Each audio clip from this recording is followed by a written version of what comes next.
Guys, welcome back in. Welcome back into Slaughterhouse Sports. Spencer G here. Yes, I am going to come clean about some of the signing day hits, the signing day misses, okay, on this show.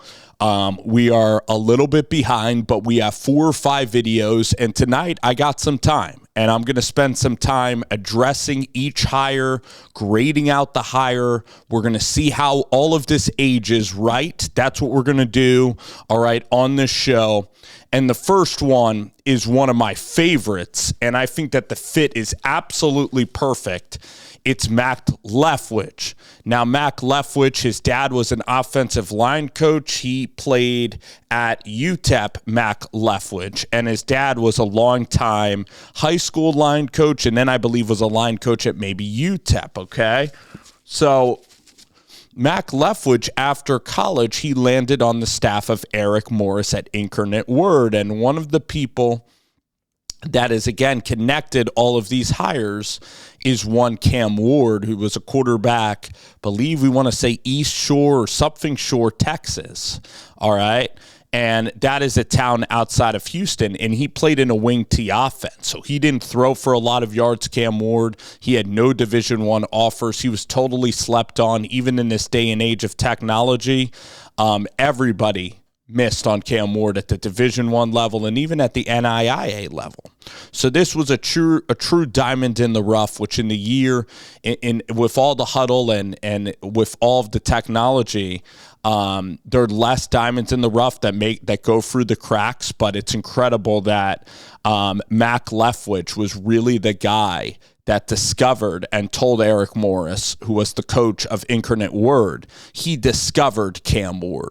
Okay, and that move was genius, and that move has now allowed him now to be at 30 years old, the offensive coordinator at Texas Tech. But we're not going to go right from Cam Ward to Texas Tech. We're going to tell you about the last couple of years.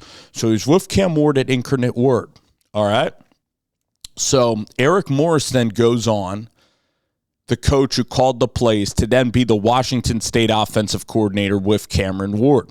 And Cam Ward's going to probably be the first pick in the draft, and we all know him at Miami now, right? So Mack Leftwich stays at Incarnate Word, all right, which I believe is near Houston. And GJ Kinne comes aboard. GJ Kinne is his dad was a former great high school coach.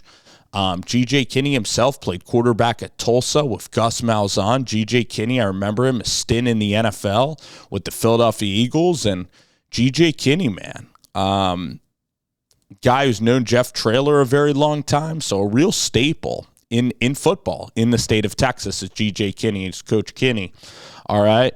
And he gets the Incarnate Word, and they go 12-2 on that thing. And they run it up, and GJ's rolling at Incarnate Word, and so is Mack Leftwich. And then GJ says, all right, let's go to San Marcos. Let's take this Texas State thing over.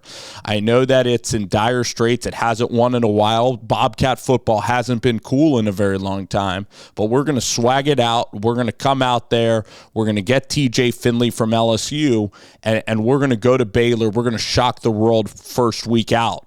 And they do that. And they go 7-5 their first year. Unbelievable turnaround. The offense pops, 440 yards of offense, and GJ Kinne entrusts Mack Leftwich, says, "You're my right-hand man. We're going to go score. I'm going to create a lot of the plan with you, and then you're going to be the guy who pulls the trigger and calls these plays because you're going to be the next one. You're going to be the next offensive coordinator here that is going to be the ultimate riser. You're going to progress your career." And I'm sure it was emotional for Mack leaving GJ Kinne, and the relationship that they formed over the last 3 years. But then when Zach Hitley, who is a guy that was with Patrick Mahomes, who was, then at Houston Baptist, and Houston Baptist would, in the state of Texas, would play Incarnate Word, and then Bailey Zappi, Ben Arbuckle. So, I mean, Cam Ward has intertwined with Eric Morris. He's intertwined with Ben Arbuckle. And now we're seeing like this whole Texas offensive new wave really getting hired, and Mack Leftwich is the next example. And Zach Kittley is about 3 years older than Mack Leftwich. But I'm fascinated by this tree.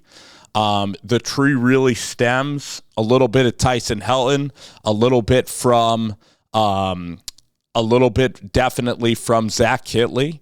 And GJ Kinne now, one of his proteges, is now going to go to Lubbock. And you combine this with Sheil Wood, and Sheil Wood is somebody that stayed at Wofford for a very long time and really knows how to fit structures, was at Army, was also at Tulane with, I want to say, Willie Fritz there. And then, of course, they went to Houston together. So overall, these hires, I love the way that Joey has ran his program. And I'm going to make another video about his son, who I believe is a very, very good football coach, a great, great kid. Garrett McGuire, great guy. Tired of calling him a kid, right? He's going to carve out a niche on his own, right?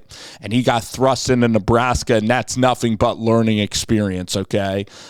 He had ups and downs in Nebraska. He had his highs. I mean, Jamal Banks had his moments, guys, and so did Isaiah Nayor. But Garrett's now going to be coming back, and, I root for a father-son, and I try to retain and I definitely retain a close relationship, with my dad, and again, I root for that kind of stuff. All right. Yeah, sometimes, of course, people are going to say nepotism, but Garrett is an absolute grinder, and he worked with Matt Rule in Carolina, so I'm not going to have any of that, just dad gets him all his jobs. No, Garrett is a grinder. Garrett is a hard worker. Garrett's gotten everything, okay? And Garrett went to Carolina, NFL intern, had to work his way up, was at Nebraska in a high-pressure situation, okay? Had his lumps, had his ups and downs, but he's going to help out in Lubbock. Let's talk about Joey now. Let's talk about Joey Mcguire, a legendary coach at Cedar Hill, right outside of Dallas area, right? And, folks, Joey's a stud. All right, so at the high school level was an absolute menace, okay, at Cedar Hill, like we talked about, state championships right there, North Texas. But now at Texas Tech, comes out hot with Zach Kittley, 8-5. Goes 7-6 last year, struggle. Baron Morton gets hurt. Donovan Smith is in. They win a couple bowl games. First year, they win the Texas Bowl. I want to say even over Ole Miss. And now they go 8-4 this year, right? And they beat Arizona State. They beat Iowa State. So they beat the people that are in the Big Ten championship, right? Unfortunately, they lose. Baylor comes into their house and destroys them. TCU, a game in which they could have won, but again, defense peppers them. Colorado. Where else did they lose? They lost a brutal game away from home, Washington State. So inconsistent, but then they got their together, finished it really well against West Virginia, at home against West Virginia, and at home against Arizona State.